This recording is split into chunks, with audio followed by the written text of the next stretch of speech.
Will a narcissist physically hurt you? While not all narcissists resort to physical abuse, it is a possibility, particularly with narcissistic spouses. That's why it's important to learn about the potential for physical abuse so you can avoid it. One of the defining traits of a narcissist is that they lack empathy. Moreover, they blame others for their problems. Because of those two features, it's not hard to understand that it is possible for a narcissist to physically hurt you. It's common with many abusers to blame others for their abusive acts. They say things like, "You made me upset." "If you would just act better, I wouldn't have to use force." Or, "It's because of what you did that I acted that way." All of the statements are putting the blame for the resulting physical violence on the victim. Blaming others for their bad behavior is one of the narcissist's favorite manipulation tactics. It's common to hear these kinds of remarks from a narcissist who uses physical abuse to control their victim. In between their bouts of physical violence, they are likely to love bomb you to keep you in the relationship. Types of narcissistic physical abuse. When you think of physical abuse, you likely think about being hit, but there are actually different types of physical abuse that a narcissist typically employs.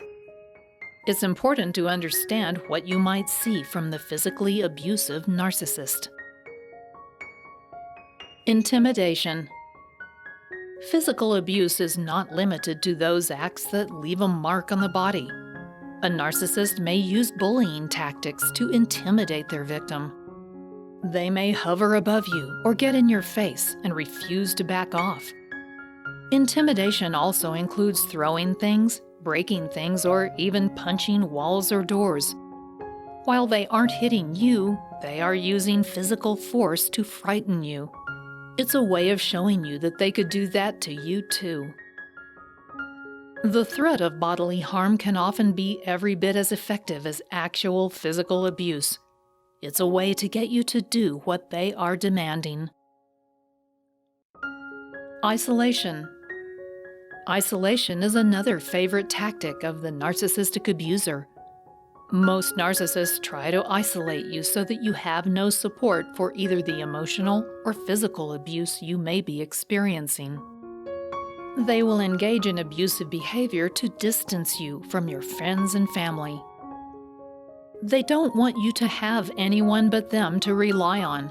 It's also a way to keep you from validating your perception of reality.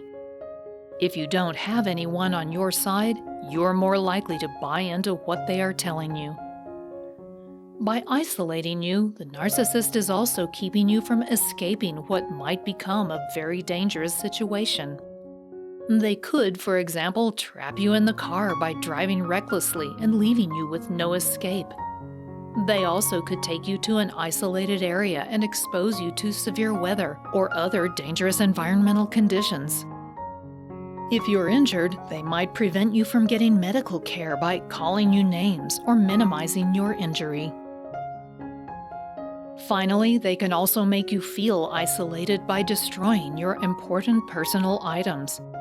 They will likely tell you they are insignificant, but you don't feel that way.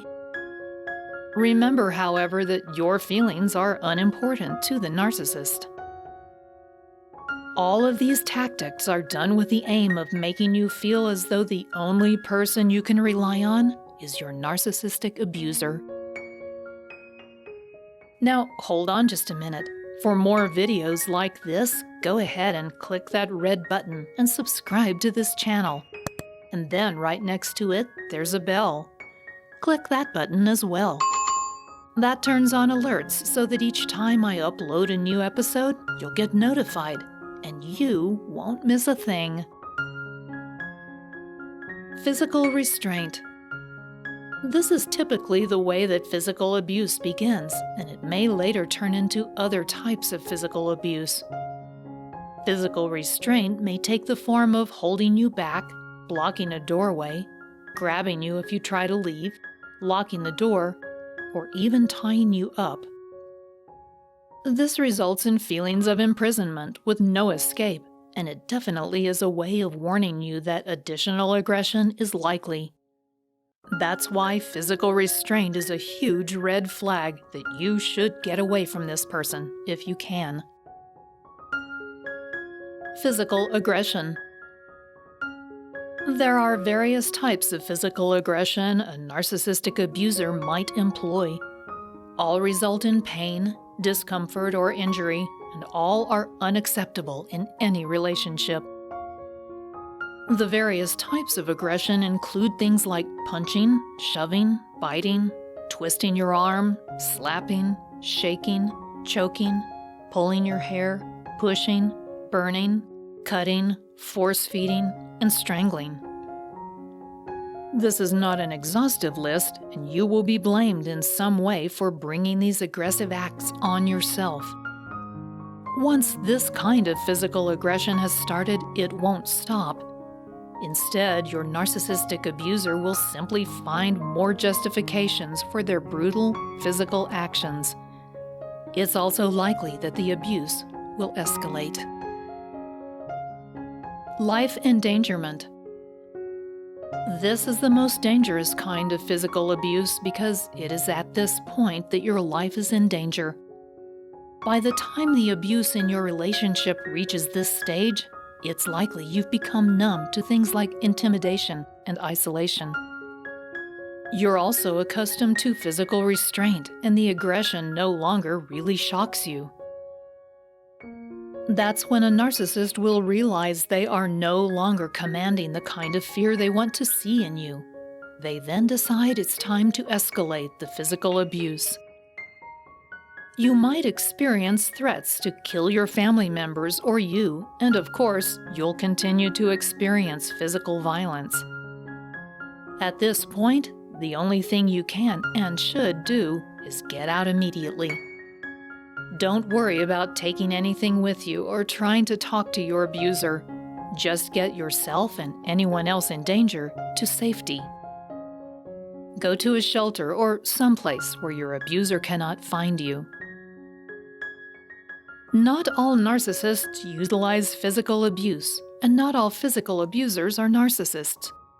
If you are involved with a narcissist who resorts to any of these abusive tactics, you need to take the situation seriously. It's important to understand you will not be able to help them heal, nor will you be able to change them. Only they can do either of those things, and unfortunately, it's not likely they will even recognize they are part of the problem. Narcissists are so accustomed to blaming others for their behavior that they are unable to see their own role in the problem. Even more than that, it feels dangerous to them to entertain the idea that they might be doing something wrong. Their sense of self-worth is so fragile and externally validated that they can't risk any kind of introspection. This is why there is little you can do to help this kind of person. Even if they have not yet resorted to direct physical abuse, if they are engaging in the other tactics, intimidation and isolation, they are on the road to using more direct types of abuse. The best thing you can do for yourself in that situation is get away. Getting away means rejecting the abusive narcissist.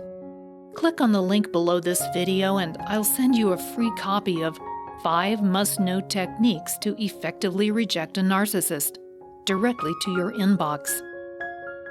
You will learn how to say no to the narcissist in your life and how to push back against their manipulation.